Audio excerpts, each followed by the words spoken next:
Hello, everyone, and welcome back to the Vitruvian Podcast. I know it's been quite a while since we've had an upload. If you've been following along on YouTube or other socials, you'll kind of have been able to keep track of what we're doing. And if not, I encourage you to check out YouTube. I did a daily challenge of 33 videos, been putting out some vlogs and behind the scenes of what's been going on. But now I'm ready to return and excited to return to the podcasting medium.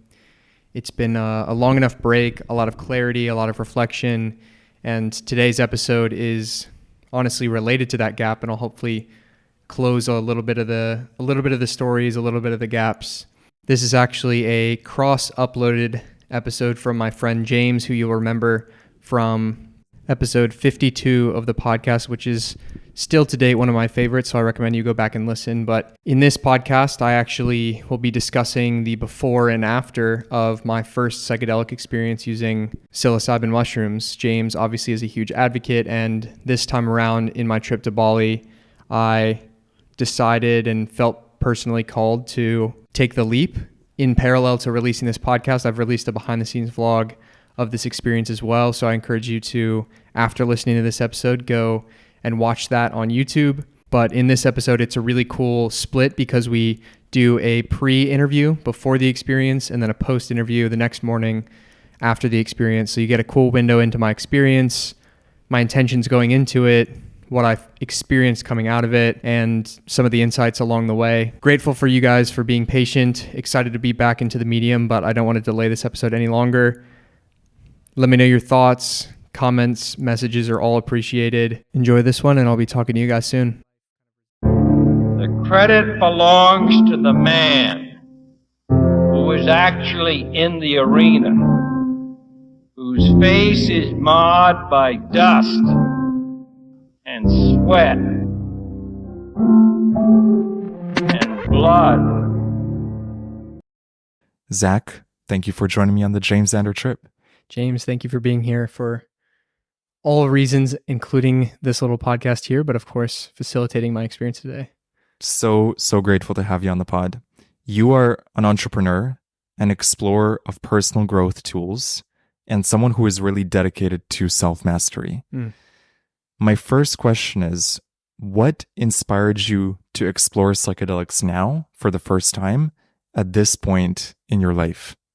Yeah, that's a really good question. And as I mentioned probably directly on that first conversation, I spent, I guess, the front half of my life kind of resistant to all substances out of a sense of ego.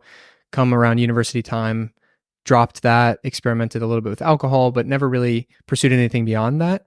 Not to make them analogous at all, obviously very different. But specifically with plant medicine, I think I had, even from a young age, been kind of fascinated in the concept, like this idea that you can expand your consciousness, get messages from beyond, seemingly get insights from places you can't get elsewhere or not as easily. And I think I mentioned on that podcast, and I talked to you as well, that I would pursue things like plant medicine when it just felt right, like when I felt like I was being called. And obviously that kind of period has precipitated. If I were to point to a reason, I would say over the last 6 to 8 months, I've felt with ebbs and flows fairly kind of stuck energetically. I've been doing a lot of things that I believe are super aligned. I'm in a place in my life that I'm actually like really excited about and proud about. I'm doing meaningful work, but there just has been kind of this internal sense where I feel like a little bit disconnected from God, a little bit disconnected from my personal power, which are some of the intentions we'll kind of go into on this. So reconnecting with that power and using a new tool that I've not used before in the form of psilocybin mushrooms is something that excites me. It's a realm I've not even come close to experiencing before. So simply like the novelty of the experience, I think is really profound. And I'm excited to see what I will learn, what I will remember, what I will be shown visually. And yeah, just kind of the whole breadth of it. I know I kind of wandered there, but I think the closest experience you've had so far to that mystical experience would be your breathwork journey. Can you talk a little bit about that? Yeah, absolutely. So my first experience with breathwork was not too long away from that first podcast we did together. It was either immediately preceding or after. I don't exactly remember. But it was in Bali. That was my first time there. And it was just a very synchronous, serendipitous trip overall. I feel like I met a lot of amazing people, yourself included. And one of the opportunities was to go to a facilitated breathwork experience. And the facilitators there were awesome. It was guided. It was kind of a longer breathwork session, like in totality, 2 hours, including kind of intention setting and meditation and whatnot. But yeah, I went to a place that I had not gone before, obviously under the power of my breath only. So kind of exercising what is endogenous to our body. And Endogenous DMT, perhaps. yeah, exactly. I think that we're tapping into a lot of the same things. And that's why I like to use the term for mushrooms tool or technology, because I think a lot of people, at least on the outside, like the skeptic or the person who judges this kind of whole world, and this potentially, it's definitely people that I came from probably will still place judgment, and even a younger version of myself would, as, you know, a drug or escapism or just trying to get high. But I don't see, especially this bucket of substances anyway, like that at all. And that's one thing I'm excited about, or sought you out specifically for, is that I think you take it so intentionally, both the facilitation and your personal use. And I think life is contingent upon our intentions in all avenues, the relationships we enter, the jobs we enter, the experiences, the travel. Like, if you enter with a powerful intention, the world will give you so much of that back, because we're co-creating everything. So again, I'm accessing these not because I don't think the mushrooms will give me anything that's not within, but simply help me access all of that infinity that is inside of me. Totally. I love your use of the word technology to describe mushrooms. It truly is this technology that enables you to peek inside your subconscious and to really look at the whole system, the architecture of your brain, and see connections that previously might not have been obvious. But like you say, they were always there. So it's not anything external that the mushrooms are bringing, usually. It's more about bringing outside the internal light that's already within you. I completely agree. I mean, I think the language is important in a time like ours. Like, we're in a very technological world. Simulation theory is gaining popularity. So there's a lot of discussion around that. And yeah, I honestly see these mushrooms as like, they're going deep into the like psychological software and hardware, and they're not adding any code. They're just cleaning up the bugs. They're like switching on certain lights in dark rooms that haven't been opened, and giving me, whatever me is, a window into what might be in there, making those connections that otherwise might be more difficult or simply just cloudy, kind of hard to clearly access. And ultimately, like, bringing the whole system into like a resonant alignment. I think that, to me, when you're in that alignment, like, all of external reality, it just falls into place. Like, there is no stress in relationships. There is no stress in work when you internally are really, really congruent. Yes. And it can't be fixed outside in. You can't be doing just the right things externally and get that really, really good internal alignment. In my opinion, those things can help and they can give you great feedback, but it would be kind of like wanting to fix body image issues by getting in the best shape of your life. It may help. You may develop things like self-discipline, self-love through that journey, but simply changing your physical body, if I were to snap my fingers tomorrow, you're still probably a very insecure person. Well, what's going on there? There's something that needs to be addressed, a root wound or a root discussion that needs to be had with the self.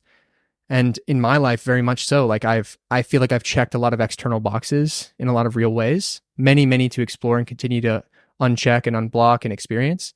But I've spent a lot of the last 6 to 8 months looking and thinking and trying to solve those problems. And when I came to an honest reckoning, especially with all the wisdom texts that I read, it's like, that's not the issue. The issue is inside, and the external will become blatantly obvious, clear as day, and it will kind of sort itself out as a natural outpouring of myself. So yeah, that's why we're here today. How has your understanding of psychedelics changed, let's say a year or two ago, to how you're thinking of psychedelics today? A big thing is I've met so many more people that have experienced them or choose to use them in their life, which I think has allowed me to kind of humanize them a lot, because I grew up in an environment that demonized all substance use, and it just was very foreign. Like it was a concept that other people, some other group of people out there, like druggies and hickeys and whatever, they are the ones doing the magic mushrooms out in the field, whatever. It's this foreign idea, but then you meet these people, you know, like multiple huge entrepreneurs, people that have like things that I would like, great families, great fitness, loving relationships, a business that's thriving. Those people access these tools too. And especially when I took an honest look, like recently, it's like a lot of the people that I respect as like thinkers and like people really wrestling with the profound questions of our existence, those people also use those technologies. And those are the people that we have access to in history. Anyone from like Aldous Huxley all the way to Joe Rogan. Steve Jobs as well. Steve Jobs. I mean, just so many people that I greatly, greatly admire. And that's not to mention the people we may not even know about from like ancient times, maybe. And this would definitely potentially perturb some Christians in the audience, but we don't know if Jesus accessed psychedelic substances or certainly psychoactive substances. A lot of wisdom traditions in that time, ancient Egypt, certainly those people were accessing things. And I like to imagine that, you know, these tools are here for a reason. Like these substances exist, especially the fact that they're naturally occurring. That's so profound to me. Like it's medicine given to us from Earth. Right. That's so cool to me. You know, this wasn't like some dude tinkering in a lab trying to produce a head high or produce visuals just to kind of have this experience. This is real. This is a gift. God gave it to us. In my opinion, God gave it to us for a reason. And I'm at the stage now where I personally kind of want to step in and experience that. Beautifully put. I see them as cheat codes in the video game that God has planted on Little Easter eggs. Little Easter eggs. I think mushrooms are on 6 of the 7 continents of Earth. So wherever you are, you're going to encounter these little cheat codes and you're going to have the choice. Do I want to go down the rabbit hole or do I want to experience reality in its current format?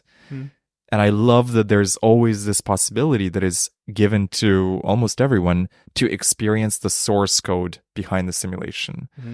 Have this 6-hour experience, see what's behind the veil, and then come back to your 3D reality. And it gives you this profound gratitude and understanding of the divine that for me was life-changing to see it firsthand. I would read spiritual texts and spiritual books, and I would hear terms like vibration or frequency. And my heart resonated with it. But there was a part of my mind that was like, but is this like, are they just writing these books for money? Like, is it really true? Are frequencies really attract, like are our thoughts creating reality, like they say? And then one trip on DMT instantly showed me the truth of those words, that we are the creators of our own holograms. And it was so profound for me. And then deeper experiences with mushrooms, ayahuasca, bufo, San Pedro have all kept showing me lessons and mysteries of the universe that I just don't see how I could have accessed in any other way.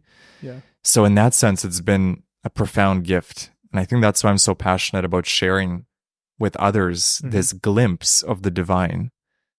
I love that. And I also think that one thing that stands out to me about you as well is that you haven't just detached, you know, you still come back to the 3D and you integrate. And I'm one of my favorite thinkers of all time. Like I continue to learn to this day is Jung. And he talks so much about integration as kind of the route to self-actualization. And it's not about, you know, discarding your shadow, but it's about integrating those parts of yourself. It's not about self-rejection. It's about self-acceptance. And I think a lot of the skeptical viewpoint around some of these substances is, again, like an escapism. You're just trying to get away and go to this far off place. And it's amazing to get the experience and kind of know. But I like what you're saying is like the veil, because all of what you're describing, this like 5-dimensional reality with all this crazy stuff going on, vibration, frequency, it's concurrently happening. It is happening as you and I are talking, as the listener is listening to this in your very material 9-to-5 normal world. Like that is how your reality is going on. You just can't perceive it immediately. But it doesn't mean willful ignorance is like the solution, in my opinion. Like I'm just a curious mind. Like I almost can't stop myself from exploring these huge questions. You know, like some people might just not ask, why are we here? Or what is the purpose of existence? Who is God? What is God? But those things have always captured my mind, and I will spend my entire life exploring those. And this is another tool that's going to help me in that really rich exploration of consciousness and our experience here. It to me, it's written in for part of the experience, and for those that choose to engage with it. It's not to say that everyone should or has to, but for those that hear or feel the call, and those that might be like myself, somewhere in the stage where maybe I should, maybe I shouldn't. I don't know when, I don't know how. Hopefully some of the conversation here is resonating, and pieces of this are planting the little seeds in your subconscious, so that when your time comes and you hear that call, you'll know that you'll feel more assured potentially in the story, and know that like you can explore the boundaries as well. And it's here for us to play. Like it's part of the game. This is going to be your first ever mushroom trip, first ever psychedelic trip. What are some of your core intentions for this trip? If you can share with the listener, what do you hope to gain out of this trip? And what are you hoping to receive from these mushrooms? Well, you know, we spent some time in the conversation pit over there a second ago, kind of reviewing the intentions, and we had a call a couple days ago, kind of setting out the initial ones. So I think that the main thing is, as I alluded to, there has been this sense of stuck. The word keeps coming up, like stuck, blockage. There is a non-existence of flow for the last 6 to 8 months or so. And there's been times where I felt really great. And then there's been, you know, longer periods of time where there's been a lot less, and there's a lot of like stagnation. And I think that when you get stagnant, or when that energy feels stagnant, things like doubt, anxiety, worry really creep in and can kind of like ruminate. So as someone who thinks a lot about a lot, I have to be cognizant of allowing thoughts of worry and anxiety into my mind, because then I start thinking about it like, why am I anxious? Why am I worried? Will it work out? How will it work out? And it just doesn't serve us. As we know from everything, the Bible says 365 times, do not be afraid. There's so much negative that comes from that, and there is simply no positive that does.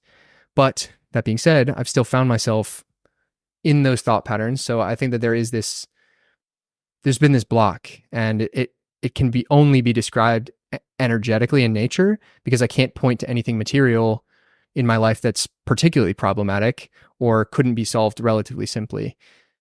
So that's a big one, is unblocking that kind of flow. And I think contingent with all of that is remembering and being reminded of and being reconnected to God and that power of the infinite, the universe, and knowing that that's already inside of me. Like, again, it's like, it's something that I felt and accessed before, and I felt so safe and so at home with, but there's been a bit of separation from that feeling. And that's why I like to use the words of remember and reminded, because it's a truth that is there. It's a truth that's been there. I just need to be reminded of it in a very visceral, like heart space felt kind of way. Like you spoke about before with like a gnosis, like an inner knowing. Yes. That's not just cerebral. Because as we're having this conversation, I can lay out all the right words, you know? Exactly. I've read all the texts. I can regurgitate quotes from amazing spiritual teachers. But it's the knowing that matters. Yes, the energetic frequency. Exactly. It's taking that knowledge and driving it from head to heart, so that when you reach that resonant alignment, you're like a tuning rod. You're like humming of that beautiful, beautiful alignment. And or is it opening the heart and receiving downloads from the heart that then go to the head? Sure. Yeah. I suppose there's maybe a yes and there. So yeah, I think those are my core intentions. And another question that I will be kind of asking the mushrooms, or asking into the space, is like, in what ways am I limiting myself or stepping in my own way? Because again, there isn't a material blockage in my life. You know, there's not a toxic relationship. Fortunately, there's not an angry boss that's like in the way that I could point to as like a physical manifestation of my issues. It really is just me getting in my own way. And I want to be shown clearly in what ways, what thought patterns, what words am I using that are wrong? How am I not showing up in love for myself? So I think that's another core one. Is there any from our discussion that you think I'm missing in this conversation? The core word that came to my mind as you were speaking is alignment. Mm-hmm. What you're seeking is alignment with God, alignment with your personal power, alignment with your energy, getting everything unblocked. And I often call mushrooms almost like a spiritual chiropractor. It's just realigning you, resetting you, making sure that you feel really in tune with everything you're doing and your purpose. But the core one that I think that you mentioned was the connection with God, because mushrooms are especially good at that. At least for me personally, I connect with the divine so deeply on these plant medicines. And it's one of the reasons I love to do a mushroom trip once a month, once every 2 months, is to remind myself of the power and the grace and the beauty of God. And from that place, when I come back down to the 3D, everything just feels more aligned. You walk with God. I love that. I mean, it's a crazy. We're obviously in this beautiful space we're facilitating in. It reminded me of the name. Villa de Santos. Right. So it's the House of the Saints. And even on the wall, I'm looking at one of those Christian art paintings that says, "But as for me and my house, we will serve the Lord." It's Joshua 24:15 for those that want the reference. And yeah, I just think that it's so powerful that this is part of the conversation. And it was almost like an inevitability for me to be here. I feel now, certainly, maybe not in prospect, but definitely in retrospect, because especially in that first trip to Bali, I'm having a lot of these kind of conversations, even the one on our podcast, right? And not only yourself, who kind of like, this is a big part of your world, but even other people that have just had psychedelic experiences, they would ask me like, have you done mushrooms, or are you considering it? If you're already thinking like this, you're going to have so much more on the back end when you experience that. And I told them, I'm waiting for the time that I feel called to it. And, but it was those conversations about God that then prompted them to say mushrooms. You know what I'm saying? Like, it wasn't the center of the conversation. God was. Wow. And then they would point me to mushrooms as, again, like a technology or a tool Yes. that can help me get back to that or access a higher level of that. That's such a beautiful connection. You're talking to your friends about God, and then they start to talk about mushrooms. And it just shows how common that experience is for people to experience the divine in the mushrooms. What, if anything, are you nervous about going into this trip, and what are you excited about? Yeah, I think both of those feelings manifest the same in the body. I'm sure you've probably heard it before. Excitement and anxiety are the same thing. True. Elevated heart rate, sweaty hands, etc. So that might happen in the trip. I'm trying to frame it as excitement. I would lie if I wasn't a little bit nervous, only because I've just never experienced anything like this. So one of the things that you said is don't have expectations. I have the privilege of literally not being able to make expectations for what it essentially will feel like. Mm-hmm. Conceptually, I understand what will come from this. I have no doubt or fear about that. And I wouldn't even use the word fear at all. I don't think I'm afraid. I think it's like the best way I could describe it or have felt it before might be like the first time you fly internationally, like as a little kid, or maybe you're prepared for like getting on a roller coaster ride that you've never been on. Mm-hmm. Like, it's going to be fun. You just don't know like the how and the what of what it's going to look like. So there's like that nervous excitement. And I think so like the texture of the experience is what I'm uncertain about, because I just don't know what it'll look like. And then what was the second part of that question? What are you excited about? Yeah. So I'm really excited about probably the exact same thing. The texture of the experience. Like, what does it feel like? What does it look like? What does it feel like? Again, feeling, gnosis, heart space. Yeah. To feel the things we're talking about in this conversation. Yes. Because we're talking and it's all in my head and it's awesome, but it will feel so different, or more powerful, or again, like just more visceral. So I'm ready to have that embodied. I'm really excited about that. And then, yeah, just kind of like to go on a journey that I've never gone before, like test myself, push myself, hopefully have questions answered, like insights downloaded, and see what version of me kind of comes out of this, Yes. like how much more I can kind of give the world as like this, as you alluded to, Zach 2.0, like when you come out of this. Yeah, I was talking to a friend yesterday and she said that when she drinks alcohol, it feels like her shadow side comes out. Mm. And as you're talking, I'm thinking, oh, when I take mushrooms, it feels like my higher self comes out. Mhm. My most ideal, saintly, pure, in alignment self. And it's such a powerful reference point to spend 6 hours in that presence of the higher self, embodying the feeling of that. And when I come back, hopefully I can retain pieces of that I can integrate. So I love how you describe the texture of the experience. I know you're very good with words, so it'll be especially interesting in part 2 of this episode of how you're going to put words to what I consider to be a pretty extraordinary, mind-blowing experience. Well, I will humbly accept the compliment, and I will predict that despite my practice of articulation, I think I will still probably struggle.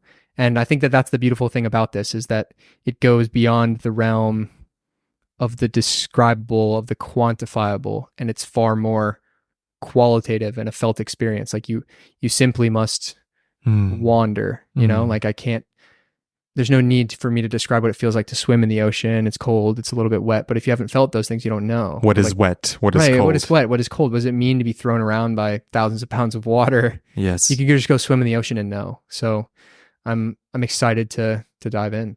I did San Pedro recently, which is this incredible psychedelic that comes from a cactus. And we went on a hike to 4 different waterfalls. Wow. As we're tripping on San Pedro.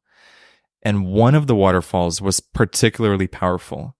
And each one of us in the group, there was 5 or 6 of us, we individually went up and sat on this rock that was very close to the mist and the water that was being powerfully thrown from this waterfall.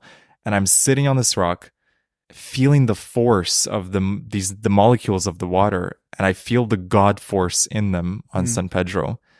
And so as you're describing what is wet, what is cold, I felt this reminder of that memory of, wow, to experience a waterfall, but not just the waterfall, but the spirit of it, the power of it.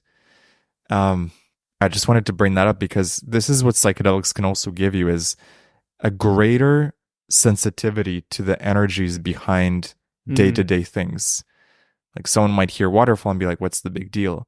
And then you're actually experiencing it with not just your 5 senses, but also the 6th sense.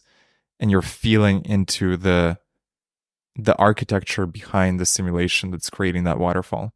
Yeah, really, it reminds me of Rilke. He's a Austrian, maybe French poet, but he is known for discussing this ecstatic way of being, this kind of just constantly being filled with awe at your experience. And a previous guest of my podcast, Riva Tez, mentioned I asked her like what her favorite quote was, and she mentioned a poem from him. And it's something to the effect, or it ends something to the effect, thank you, God, for it all, the beauty and the terror. And anyway, the way she went on to describe this ecstatic way of being, I think is just like really profound. And I think it's what you're getting at, is there is the material, like the data that your brain is being fed. Like I see a waterfall, I see these colors, I see this experience. But then I think that 6th sense ultimately is like gratitude. It's like appreciation. It's like, wow, thousands of tons of water all day long from God knows where, just thundering down on these rocks, and the rocks are sustaining it. And that's amazing. And watch how the mist just dissolves in the air, and you can see a rainbow in the mist. And it goes down even to the mundane. You know, not everyone listening has waterfalls around them, but maybe at your house, like there's a waterfall in your head every day, and it's warm water. Kings from years and years of old would never have access to that magical power, and you just turn a knob and you have a shower, a waterfall in your home.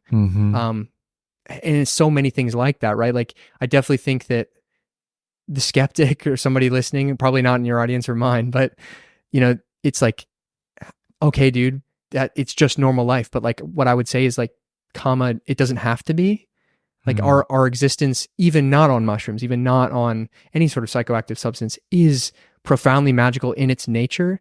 And I think that that reigniting that 6th sense, reminding that you have it, and reconnecting with your ability to be like a child and just like wander with this crazy sense of awe. Like how freaking amazing is everything around us? The texture of this couch, the ability to I don't know, The notes of the music. notes of the music. Yeah. The light of the sun. The taste of the fruit, like the embrace of a loved one, like all these different types of things, to really be in those experiences and be there for it, and like experience all 6 of those senses, and feel it, and then say, thank you, God. Thank you, God. Yes. I'm so glad you brought up the word awe. I forgot if it was Aubrey Marcus that said it or someone else, but that one of the main emotions that we seek as humans is awe. We think of it, oh, we're seeking happiness, but really we're seeking that thrill, that excitement, that show me something I haven't seen before.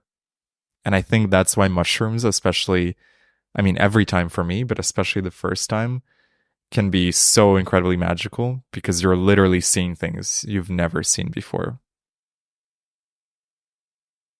Why did you choose to have a guided trip with me? I'm curious. Yeah, I think it's for a lot of the reasons I outlined at the beginning. I think I appreciate the fact that you're kind of a veteran presence. Like you've wandered these spaces before, both personally and with others. So like there's a sense of safety and trust in that. Obviously we're good friends outside of this. So like there's a rapport there pre-existing.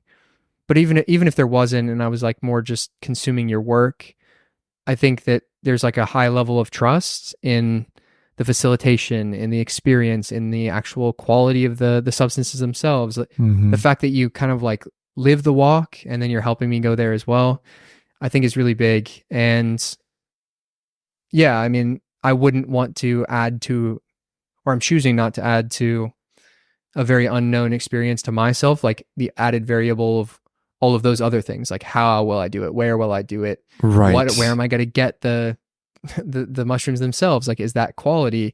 Do I know what the texture of that experience will be? But like, again, it's like kind of like a veteran presence again, like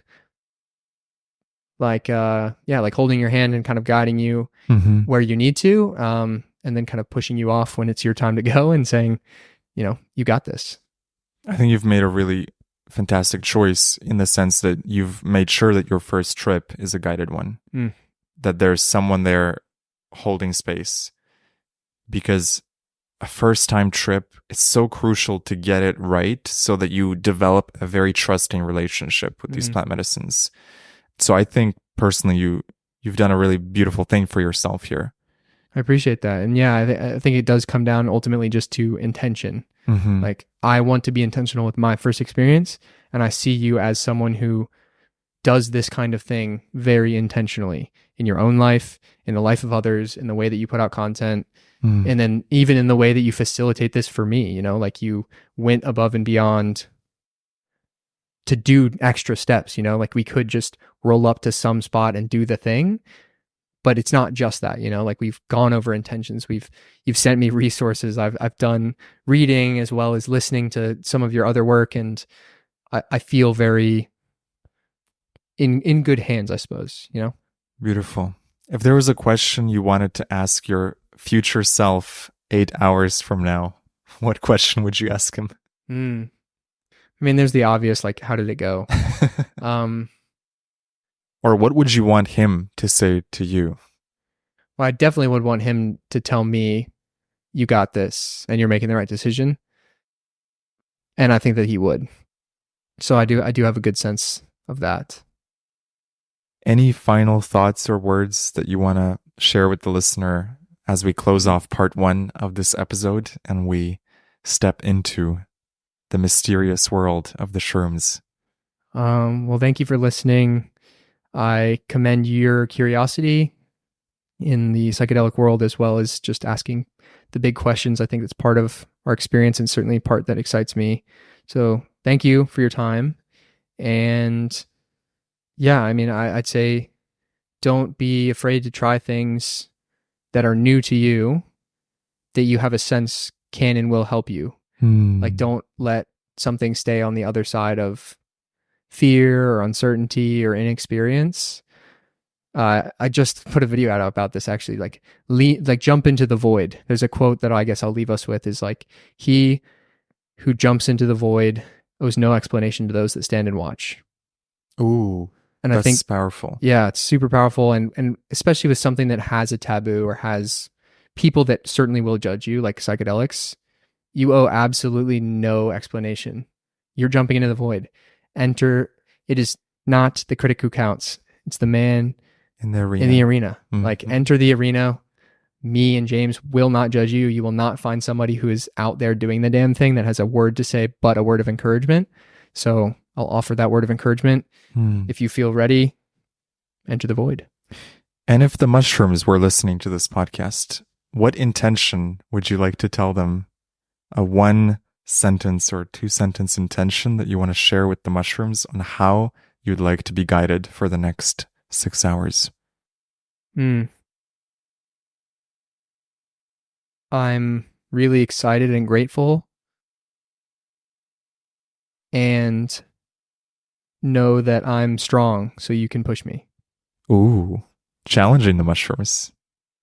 Show me what I need to see, but don't be afraid to push me. Be careful what you ask for. Maybe. All right. Thank you so much, brother. We will return to this episode after Zach has come back from the 5D. Thank you so much for listening, and we'll see you soon. Thanks, guys. Ladies and gentlemen, we are back with Zach Schenken. It's been 17 hours since Zach took off in the metaphysical rocket ship of 3.7 grams of potent mushrooms. And here we are 17 hours later, back in the 3D. We're going to talk about how the trip went for Zach, what his initial impressions were, what surprised him, what insights he got, and how he plans to integrate the trip. Zach, welcome back. James, thank you for having me back. How has your view on reality changed, evolved, or upgraded in the last 17 hours? Big question. Yeah, I mean, I suppose it may be a good place to start just breaking down the experience before we get into kind of implications, I suppose, or what it means for me. Totally. So yeah, I think it was an amazingly facilitated experience, and I like the way you kind of had everything set up. We were very intentional. Obviously, we discussed intentions a lot on the first part of this. So I felt confident going in and keeping that very like center and focal, even writing it down kind of on that piece of paper, like right before we went into it was awesome. And then strapping the mask on, getting in a very safe environment, kind of closed room I felt very secure. And again, I had no basis for comparison. So I had no idea what it would feel like what was going to go on. And it was definitely, I'd say, more intense than I expected. Very visual. As I was kind of dropping in for that first, I don't know, I wasn't watching the clock, maybe hour, maybe 2, extremely, extremely visual. A lot of what I can describe as like psychedelic imagery and a lot of geometry, a lot of stuff that if you were to look up kind of DMT experiences or art, I think that's the most analogous thing that I see in the 3D or I've seen before that I could draw a comparison to. And it was, yeah, extremely like visual for a while. And then the intensity definitely ramped up where I feel like I don't know where I was, but I wasn't exactly in my body. It felt like very almost third person where I was like logging into the character that was my body, especially as I kind of came back down. It was like I could feel myself dropping back into my body, like feeling into the room. You obviously saw me kind of like very like grabbing the bed and like the lights and touching the grass as we went outside, which was like very, very, very physical and very tactile. Yeah, super tactile, like heightened kind of experience. So at least that's where like I'll lead off, and based on that, if you have any different direction or questions you kind of want to go into. For sure. Maybe a great place to start is the beginning of the trip. When did you first feel it kick in, if you remember, and what was the visuals like, and did anything surprise you about actually finally experiencing it? Was anything scary? Was anything exciting? I'm curious how the feeling of it felt for you. Yeah, I mean, so I lied down there, and it was kind of like early on, I'm like, is anything happening? Is it starting? Is it starting now? And it eventually, I don't know what the threshold was, but as the music's playing, like one song, two song, it eventually just became very evident that like Something's I'm happening. tripping, because the visuals got very, very intense. And again, like my mask was on, my eyes were either open or closed, but whether they were open in the mask and I was looking into the back of the mask, or if when my eyes were closed, I still saw a tremendous amount of visuals. And it almost felt like the mushrooms were putting on kind of like this show, just a lot of like very vivid imagery. And as I kind of discussed, like when we were kind of reflecting this morning, there was like a very like playful kind of energy. I laughed like and kind of giggled a couple times because it was like there was an unseriousness, and that's like one of the bigger things that we'll talk about, me kind of walking away from this. But yeah, as the visuals were kind of ebbing and flowing with the music, there would be times that certain imagery would kind of start to come up in different colors, like red, kind of a darker red, and like I don't know, like the Japanese kabuki mask kind of visual, but like more geometric. And so at first, like when I kind of see that coming into my field, like I begin to project this sort of meaning onto it, like that's scary or that's dark, and all these conceived notions of like, oh my gosh, am I going to face a shadow? Am I whatever? But then very quickly the visuals would morph into something very playful and light and airy. And that happened over and over again, even though I was almost like trying to make it something that it wasn't. The mushrooms kept showing me, or kept making it clear that it didn't have to be that serious. There isn't that sense of like scared or worry or anxiety. It just kind of, I felt like the lesson I was trying to get sent from that was for sure that there is just this sense of like playful nature in reality. And it is only when you go looking for trouble that you'll kind of start to see it. But there really is no trouble to be seen. So it kind of like a good relaxing feeling, almost not like relaxing physically or euphorically, but like relaxing mentally and conceptually. Got it. Yeah. I feel the same way on my trips as well, as this playful energy of the shroom spirits, not taking life so seriously. And that anytime I see something negative, it's usually my own resistance or my own self-created suffering. That there was nothing really from the shrooms themselves that was causing that. It was just me exploring the corners of my mind and looking for something dark and then seeing it. But then, like you said, the shrooms are so good at dissolving those blocked energy patterns or those more scary patterns and just bring you back to the light. Definitely. And again, I think it's like really important to note that you, me, whoever's listening, like you are at the cause, like you are the seat of consciousness, which means you're bringing to / manifesting whatever you go looking for. Mm-hmm. So like the very beginning, it was like there was like the nervousness of what's going to happen. Like, am I going to handle this well? Whatever, whatever's going on in my head, conscious and unconscious. The ego chatter. Yeah. Just noise. And when in the visuals, like as this presentation is being given to me, when I started to see different things, again, different, not necessarily negative or positively valenced, it's when I started to project meaning, like, ooh, red, it's getting scary, or like there's a mask there, whatever I start to see, like I have this sense of worry, but again, like all of those images immediately kind of dissolved and metamorphosized into something that was less serious and more playful and light, and not, it didn't feel dangerous, didn't feel scary, it didn't feel like there was a gravity or anything to be worried about. And I think to me, that's like a massive lesson in life in general. Like wherever you fix that attention, mm-hmm. wherever you fixate and focus on and direct your energy and your thoughts on, that thing grows and it becomes like more real and hyper real. Whereas if you observe that thought, like that was definitely one thing in the mushroom trip. It didn't feel like everything that was being presented to me was Zach, the driver, like creating consciously. I wasn't like, oh, I want to see a cathedral now, and then boom, a cathedral happened, or oh, I want to see this specific Hindu art or whatever. But all of those things were being like flashed and shown in front of me again, like it was a presentation to me.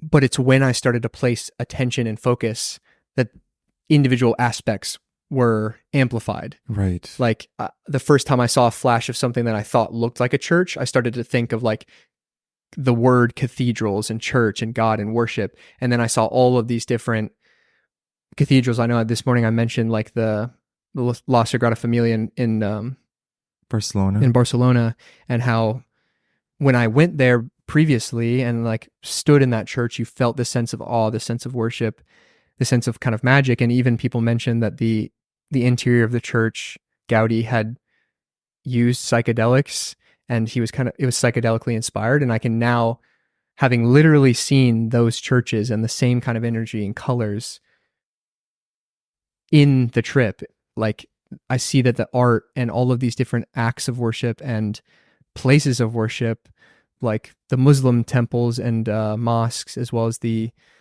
Buddhist temples I just saw when I was in Singapore, Indian temples for worship, like the kind of art that you see, like all of that was present, both the Western and the Eastern.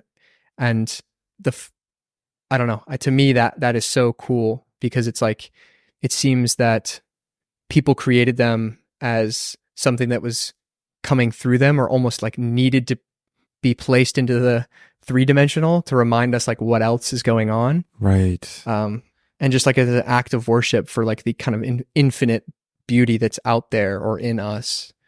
It's so obvious when I look at some of these mosques and cathedrals. I see DMT influences in it. I see the mushroom influence in it. That's not to say the people that were making it were on shrooms or DMT, but they were definitely tapping into that state of God and that state of unity that you get on mushrooms and DMT. And so it feels like all roads lead to Rome. So for some people, they're experiencing it on the mushrooms, and others are externalizing that through architecture, through painting, through art. Exactly. And I think like in the sober reality, like the profundity of creating something that has never existed before. For instance, La Sagrada Familia, like as far as we are aware, there's been no other structure that looks exactly like that. So from one man, his vision, he brought from this fictional ethereal realm in his mind, an idea, into physical reality. Like, where do people think that came from? And like so many great artists, athletes, philosophers, thinkers, writers, almost unanimously, like, and it's not a humility play in my opinion. They when people ask like, how did you come up with the idea? It's not like, oh, I spent a bunch of time on a whiteboard and really thought about it. Like all that they can say is that it just came through me, or it came to me. It's a unanimous story in so many people's lives, like these eureka moments. I saw it in a dream, or I heard it in a vision, or I just felt like it was the right thing to do. Like that's what we're talking about here. Like that, even in the sober reality, we get these glimpses, these flashes, these abilities to connect to that infinitude. And I think that mushrooms, it just like, again, it's like pulling back the tapestry of reality and letting you dive into the unbelievable infinite power that's in your unconscious mind, or at least can be channeled by your unconscious mind. So it's cool because it's all happening concurrently. It's not that there is us here and then for a while I go into this other place and the 3D pauses. Like as you and I are here, there is that higher dimensional reality like behind the physical that we see and access right now. It's our perception is either limited or fixated in this material world. And it's just an amazing privilege to have the perspective that both are going on, because it gives you so many more degrees of freedom in the 3D. And it puts you, again, like I said, from the Kabbalion, at the cause. You are the seat of consciousness coming from you, and you're in charge of it all. Beautifully put. As you continued with the trip, it started getting more intense. Tell me about where it started to feel maybe a bit too intense. At one point you took off the eye mask, and usually when that happens for people, I think it's because the inside visuals get so much, they need a break from the inner world. They want to see what the outer world looks like. If it's so crazy inside, what does the outer world look like? But I'm curious to hear your perspective on it and how the trip evolved from, let's say, hour 1 to hour 2 and 3, where it started getting more intense. Yeah, I definitely think it was intense. I don't think I would ever use the word overwhelming. And I think part of that was how you helped facilitate. Like, I remember taking the mask off, and as I told you this morning, like there was this feeling that I kept taking the mask off. I was like, all right, mask off, see the room. But then like there was a mask again on my face, and like I kept pulling it off. But I suppose I only ever took it off once. But yeah, I think I wanted a sense of like groundedness. But again, it wasn't this like conscious like, okay, I'm losing myself, so now I need to grab the bed. It was more just like, I don't remember the exact transition point or like what the preceding visual was, but I did have a sense that I was being pulled way out of myself. And for whatever reason at that time, it was like, take the mask off. And I did start to kind of like forget myself. Like I took the mask off and I was like, James, that's James. I'm here. Like, that's James. I know what we're doing. But I had this sense that like, I didn't forget my name entirely, but I was like, I'm here, but how did I get here? And I might have even asked you that. I'm like, how did we get here? Like, what, like, is there something I have to get back to? Like, I had this like like this sense that I had like lost something, and I kept remembering figures. I was like, I have a mom, I have my brothers.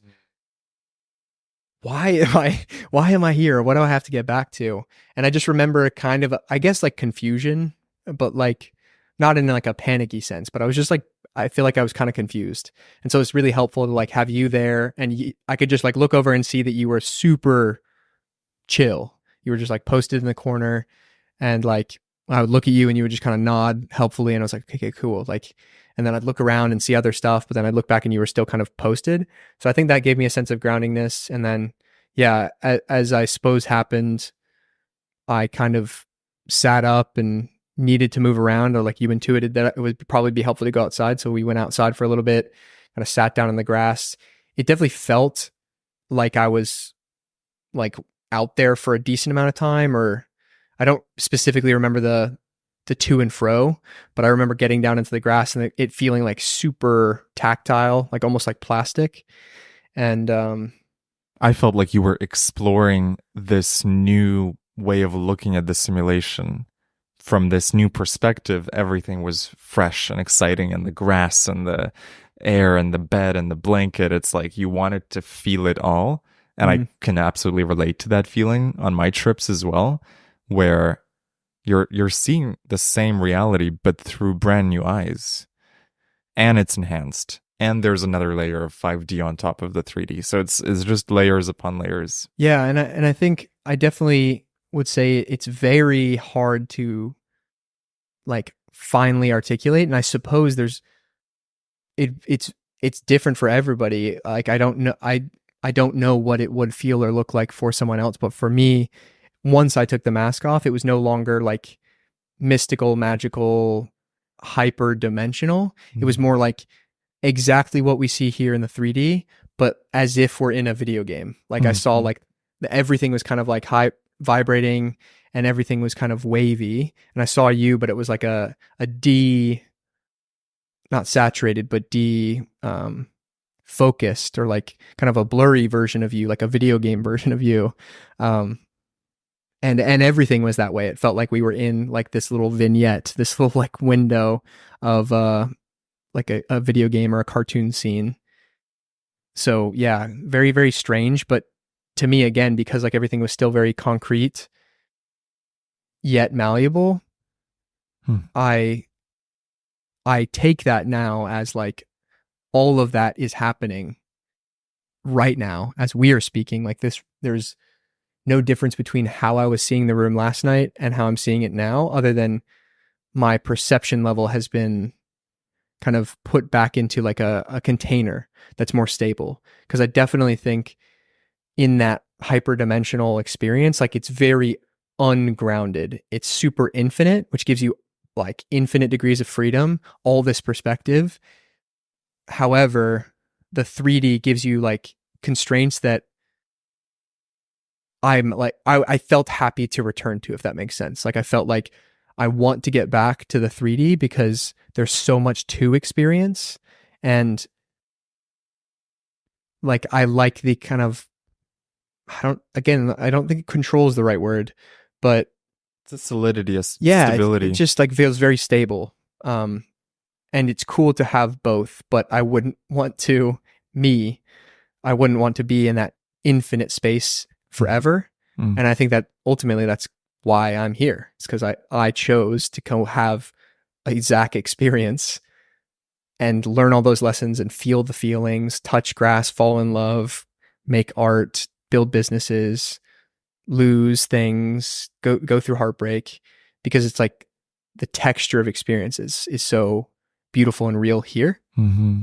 For me, it's beautiful to go into that space and appreciate the infiniteness of one's nature, but then to then also come back and see and appreciate the 3D reality again with a whole new understanding. I remember when I did Bufo, which is called the God molecule. It's like the DMT of DMT. and it takes you so deep, so far. And I went online after to read other people's experiences as a way to integrate my own experience. I wanted to see like how others even described it because it was so undescribable.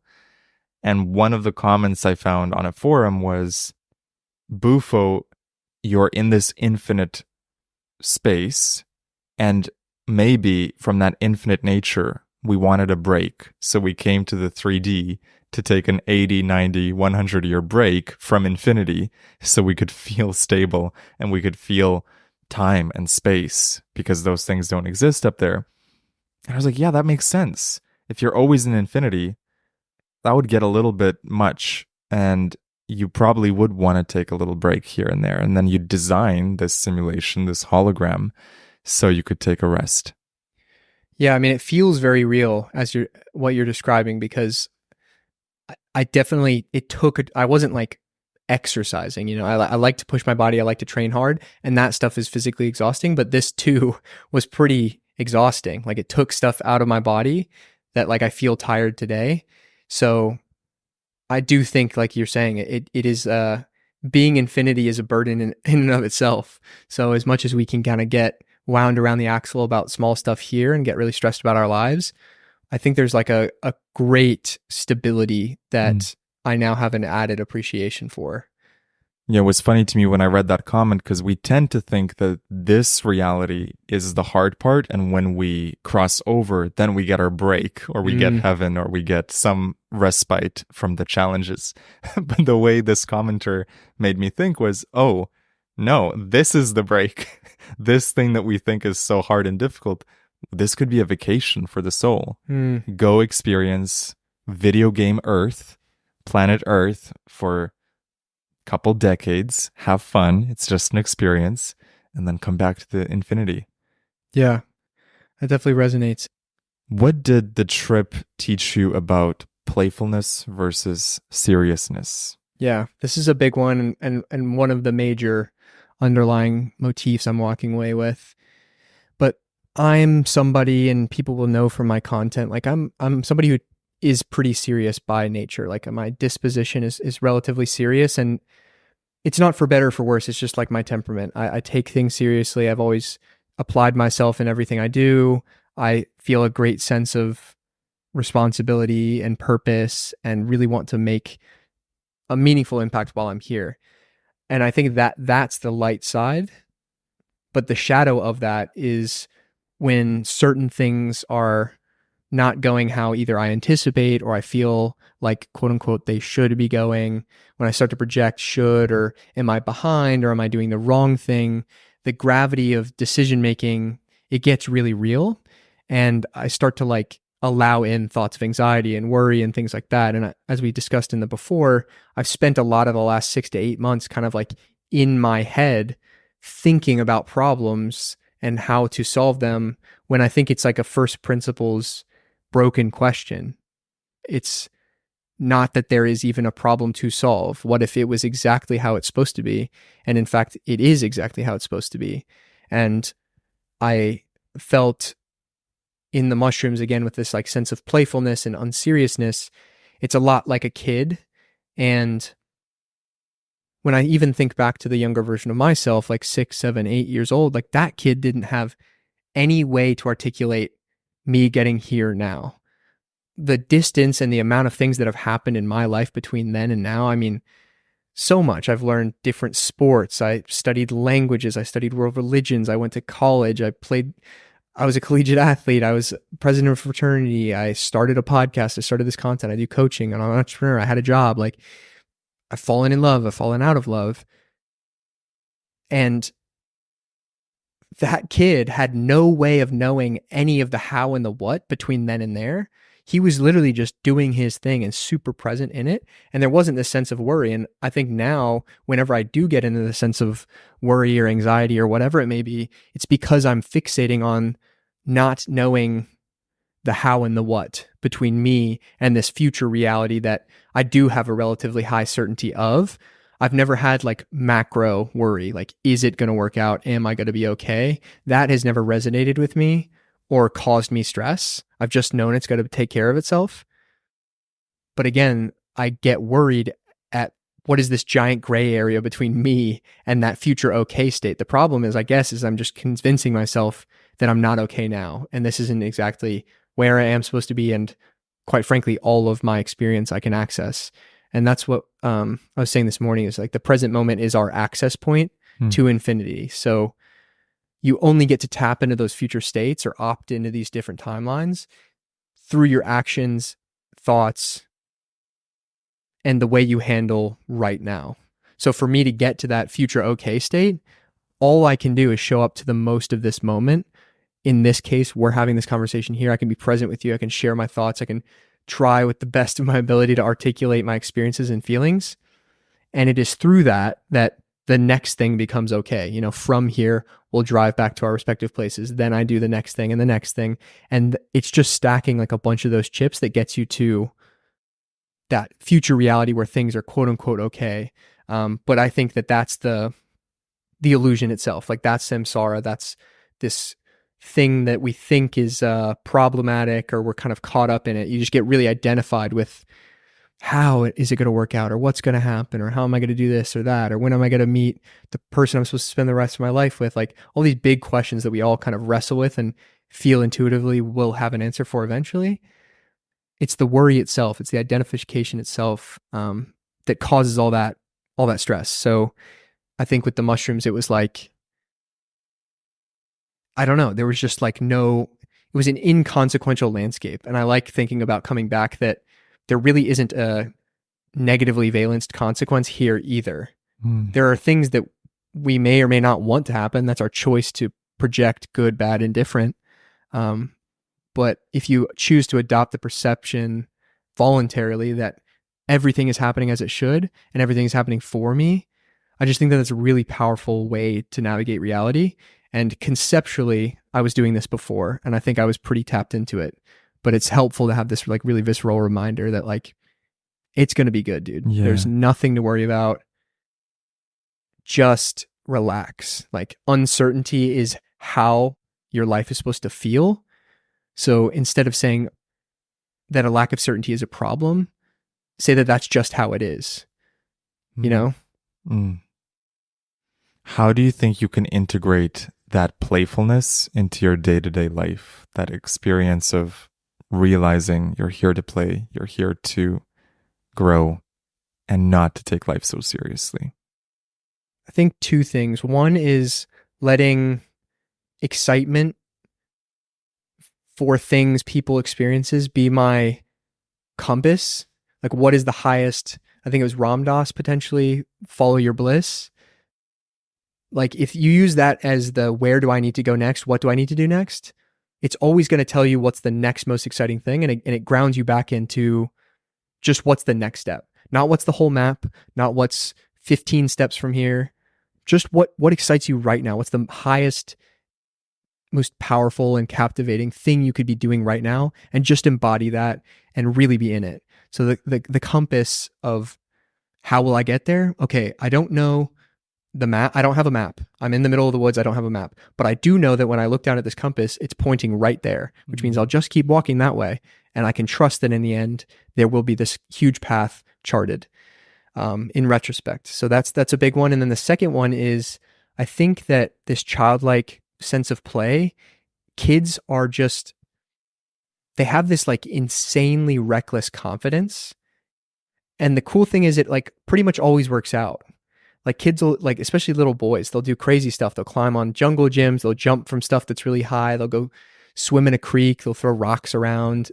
And there's no like meta conversation in that kid's head. Like, what if I get a concussion and I won't be able to do math problems later? What if I, break my leg and I can't go to soccer practice tomorrow? Like all of that stuff is not there. The kid is just like, wow, I'm climbing around. And I think that if you can carry that as an adult in the 3D reality, like nothing can hurt me. And even if I get in pain or discomfort, that's also part of what's supposed to be happening in the experience. I just think it gives you this like bulletproof confidence or conviction that like, just do it. Just go and do the thing. Don't let fear or worry or the conversations bouncing around in your head stop you from doing what you feel like you are meant to do, because that feeling is exactly what you are meant to do. Like that's your compass. So those are probably the two things, is like continue to follow the compass and stop questioning it, I guess. Because I feel like I've been following the compass, but I've had this doubt. It's like, okay, I'll take this step, but are we sure? I'll take this step, but is it going to work out? I'll take this step, but how is it going to work out? What do I tell my parents? What do I tell so-and-so? How is this all going to pan out in 5 years? What's my 10-year plan? Like that's nonsense. It's noise. And it's ruining my experience now for no reason. It changed materially nothing and where I'm going. And then, yeah, just have that kind of reckless, playful confidence of a kid. Just go out there and play. Full immersion, full present moment. Embodiment. Sorry? Embodiment, yes. And what you said about the doubts, it goes back for me to faith versus doubt. Can I live every moment with absolute belief in myself and what I'm doing? Or am I sinning? Which in my mind is, when you sin, you're betraying yourself. You're doubting yourself. That's my personal definition of it. And so another way of thinking about that is, when you're in the belief, you're walking with God. When you're doubting, it means you don't trust God. There's some part of you that mistrusts reality itself to back you up. And what the mushrooms I find are so good, and all psychedelics really, is tuning you back into full trust and alignment. Yeah, like in the Christian tradition, sin is the thing that separates us from God. Mm-hmm. I mean, that's exactly what you just described. Mm-hmm. Like in Christianity, it's kind of personified as man in the clouds separating us from, his goodwill and his favor. But I think that is essentially synonymous. And when you integrate the Gnostic Gospels, which we talked about a bit this morning, it's same, but different, where you're like, your connection to God is this internal experience actually. And sin again is betraying you, because by betraying yourself, you're betraying God. You're betraying your own divinity. The fact that you were made in the image of God. You are the creator and his masterpiece. Like walking with that faith and that profundity and that trust, it just makes you bulletproof to all of the noise that other people, quote unquote, inflict on you, and whatever noise you inflict on yourself in a quiet room. Like, what if you believe that what somebody said about you, you're poisoning yourself. And that's self-betrayal. And it goes into all arenas, whether friend, familial, professional, all of it. It's just like that separateness. I think that disconnection. And like you said, the mushrooms kind of pull back the veil and show you in like a very clear, visceral way, like you're right there. You're at the cause. Play like it. What do you think the mushrooms taught you about trust and surrender last night? People think that certain external circumstances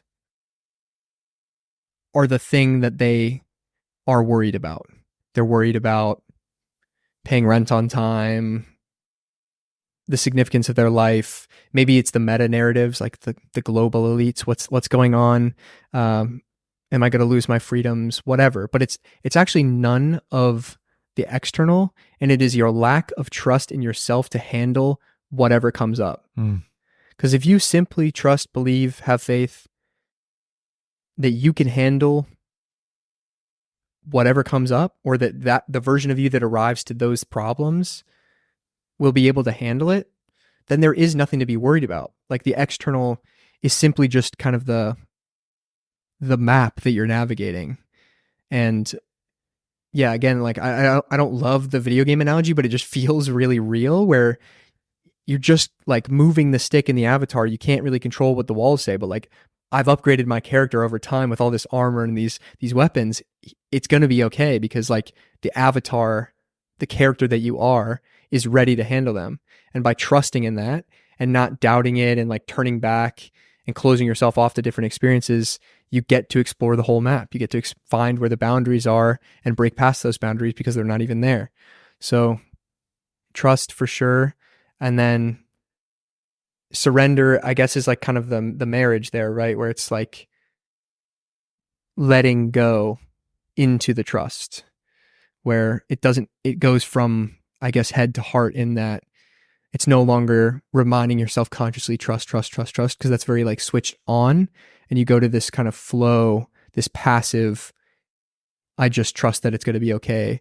A feeling that like happens very often for me is like when I'm surfing and you get pinned or pitted by a wave, you are going to drown if you try to wrestle the wave or swim against it and panic.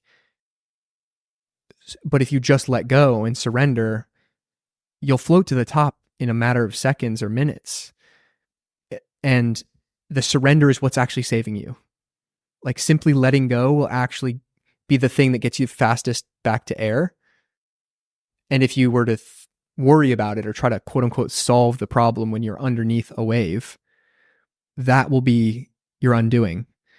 And life, I think, is the same way. Like we get waves of varying sizes and levels of chaos.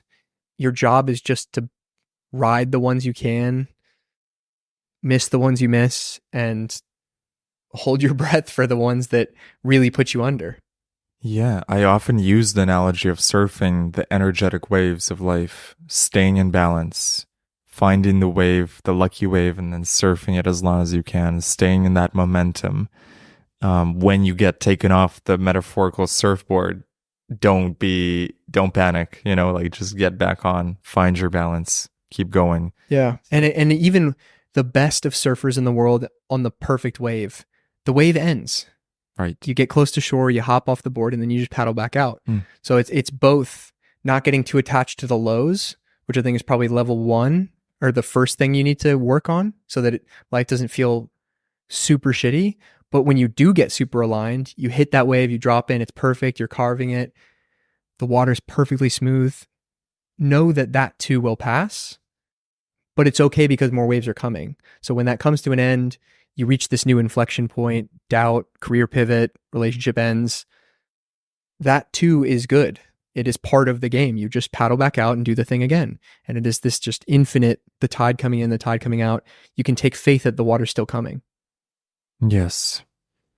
In what ways did this trip reconnect you to your personal power and your understanding of your creativity?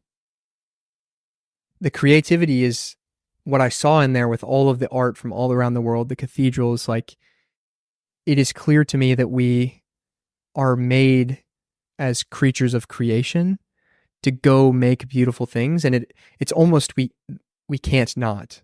Like, it's coming through us. It's meant for us to be creative. And so returning to this excitement to go make my version of that art. It might not be La Sagrada Familia. It also might not be a symphony, but whatever it looks like for me, whether right now in my life, it is showing up to the best physical version of myself, taking care of the temple, being a great older brother to my brothers, being a great son to my parents, showing up well in my relationships, having amazing conversations on my podcast, like really embodying the experience and what it looks like now in a creative sense and in an excited sense that I get to play into this massive symphony that's like singing praises of creation. That's really cool. And again, like reminding myself of that. And then also knowing that,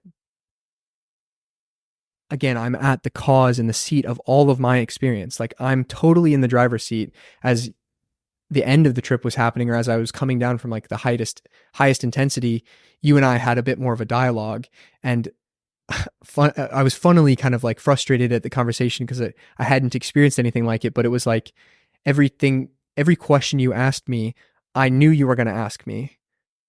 So like I would just sit there and not respond, and then you'd be like, I could think of the next thing you were going to say, and then you would say it. And so you asked me a question, I would respond, and I knew ahead of time the next question you were going to ask. So I was really, in a really real way, having a conversation with myself, which showed me that all of my experience, even the conversations that feel very different, like in the 3D right now, I can't scientifically predict what James is going to say to me next. But in that world, I was totally tethered to you, and I literally knew what you were going to say to me. And that, it just reminds me like where I sit in the seat of all of it, again, like right at the center. So all of my reality is mine to play with. And to me, that's a pretty powerful feeling or thing to remember. Yeah, you had a very meta experience at the peak of the trip and the tail end of the trip where, and maybe you can describe this better than I will, but it's that feeling of being totally connected to everything, to everyone, and feeling like there was zero separation between you and me. And that's how you could read my thoughts or understand what I was going to ask you even before I asked it. You said it felt like you were talking to yourself. So I'd love for you to sort of dive into that, because that is one of the most fascinating things about psychedelics, I feel, is these deep trips. They really connect you with the philosophy of all is one, all is mind, all is one.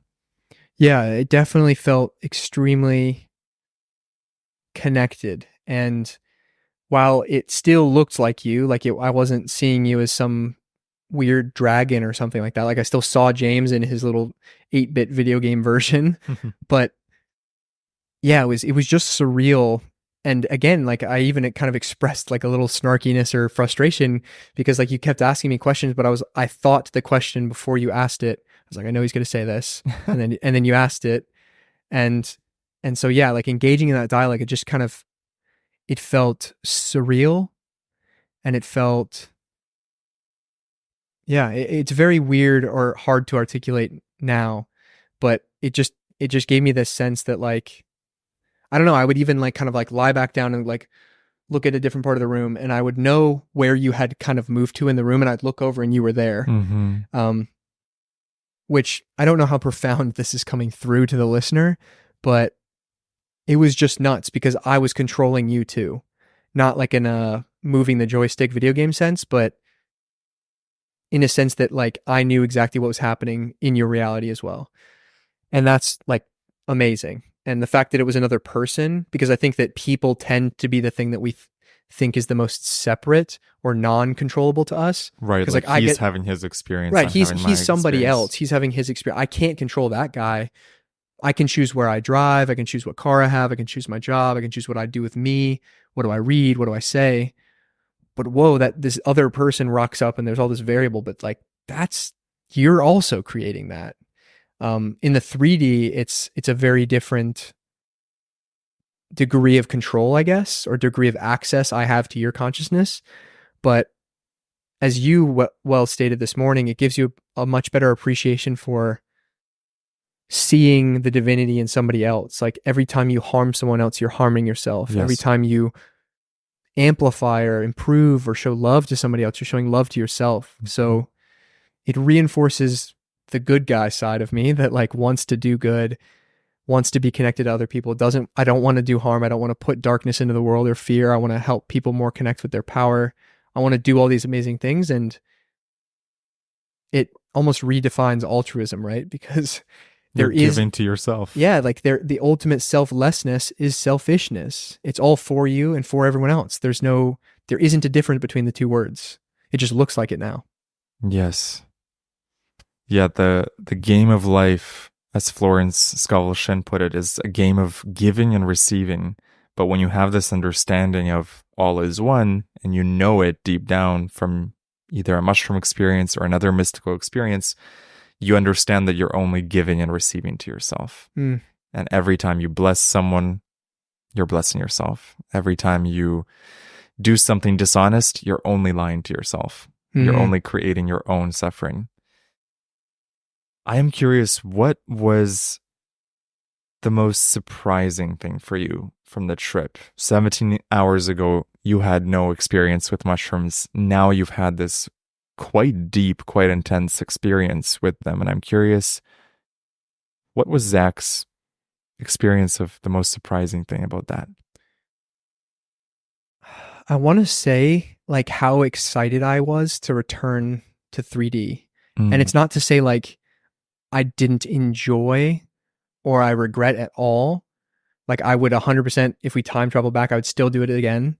This happened for a reason, but I was like really excited to get back to the 3D. And I was like, just grateful for how cool my life is and how amazing it is to experience it and to actually feel the uncertainty and to not have all the answers and to get to go explore. Like part of that whole conversation in there that I was frustrated. I was like, well, what does this mean about God? Or like, what does this mean about purpose and meaning? Like kind of meta questions. And I was like, wait a second, I get to think about those questions. Like when I get back tomorrow, like I get to add this experience to that tool set and then apply that to the wisdom texts that I read or the podcasts I listen to or the podcasts I make. So yeah, I would just like this like increased fervor for how freaking awesome it is to experience this and experience Zach. Yeah, to experience Zach and to experience James as Zach and all these other amazing people and characters and avatars that I'll get to experience through my life. And the fact that like that is like I chose it and I get to continue to choose it and lean into that. And yeah, just like all of it, the small stuff and the profound stuff. Mm-hmm. Is there anything you wish you could have explored on the mushrooms that you didn't get a chance to explore this time? For example, in a future psychedelic trip, what might be your intention to explore? I mean, I think those questions are separate. I would say I don't wish that anything was different. I think this was exactly as it was supposed to be. Mm-hmm.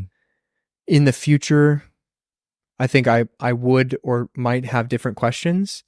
But I was even thinking about this morning because you mentioned, I mean, you have such a breadth of experience with different substances, and ayahuasca is another one that I've always thought or known at some point in my life I would take an ayahuasca trip. But right now, not even close. Like you could basically pay me and I'd say it's the wrong time. So I'd say I have this knowing that will come. And at that point in my life, whenever that is, whether I'm 50, 30, tomorrow, like I'll just have this knowing and it will likely be to kind of resolve or explore some other question or some other corner of experience that I'm really wrestling with in the 3-dimensional. So yeah, I don't have that answer now because I'm not there yet. Yes. And I should also mention,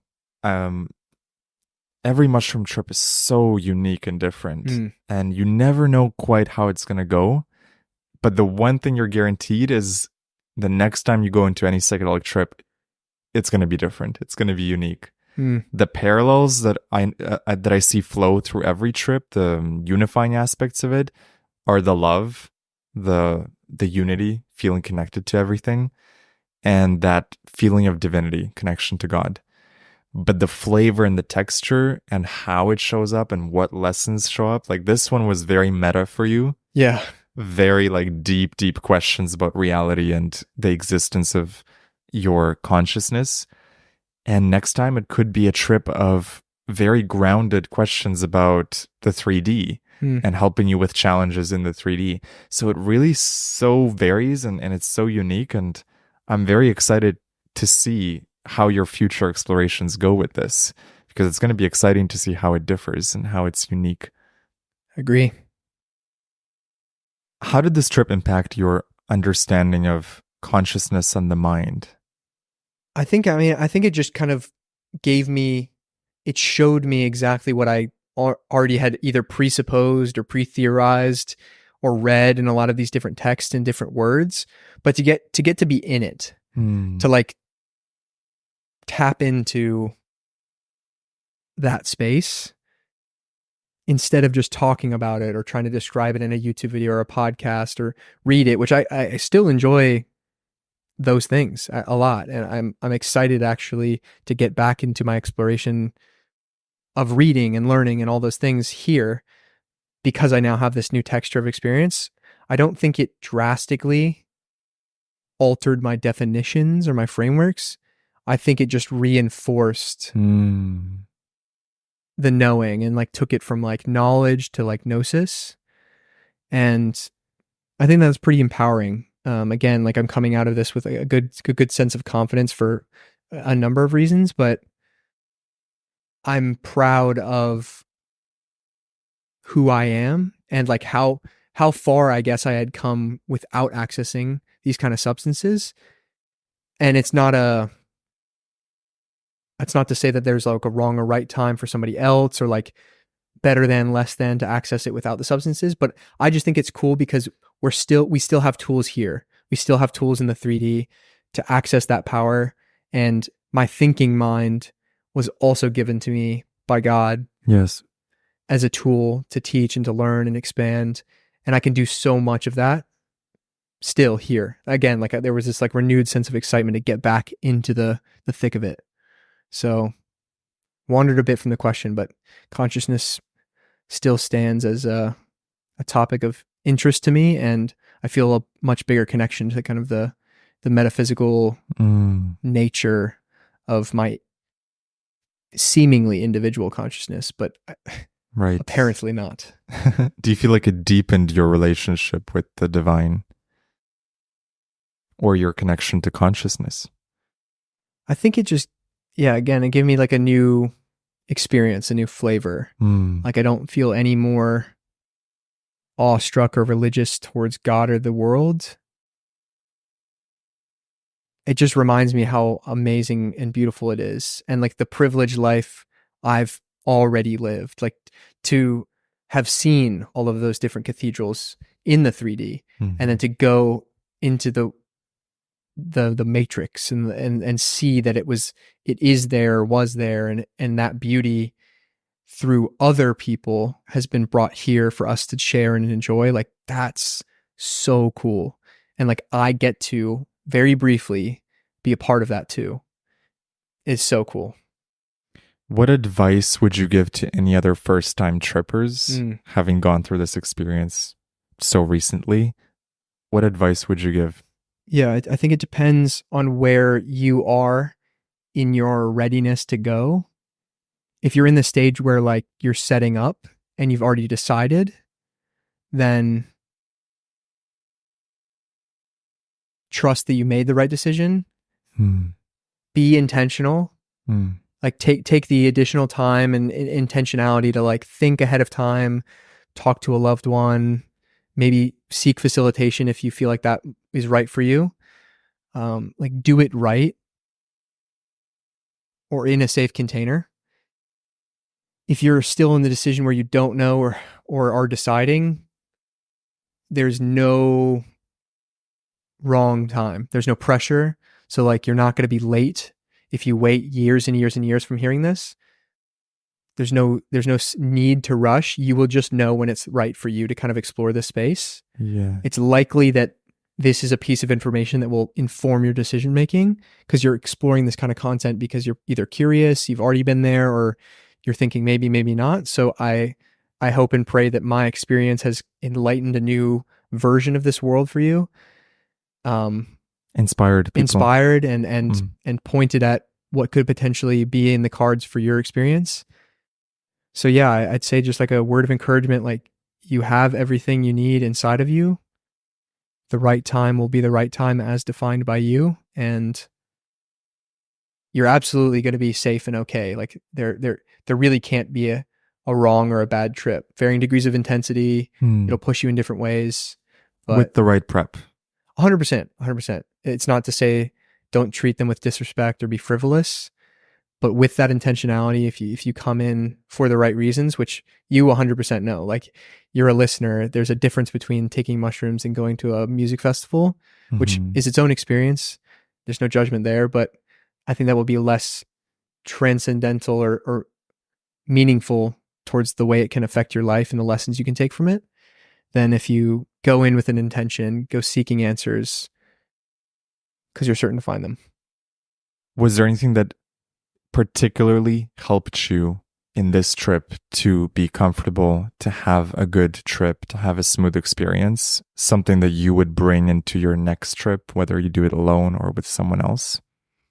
Yeah, I will echo my praise again that you were there and like had that grounded presence where mask on or off, I could kind of look over or just know that you're in the room and everything was normal to you because you've been here before.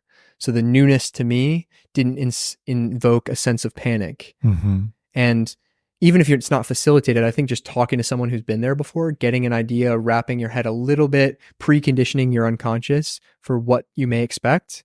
And James has a bunch of great videos, which I watched in preparation for this, to kind of prepare for what to expect, not to set expectations on the physical experience, but just what in really broad categories, like, okay, you're going to need to trust, you're going to need to surrender, you should place intentions, you should be prepared.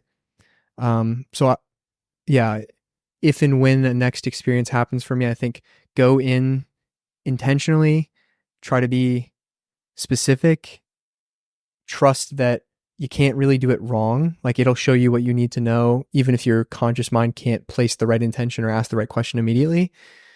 And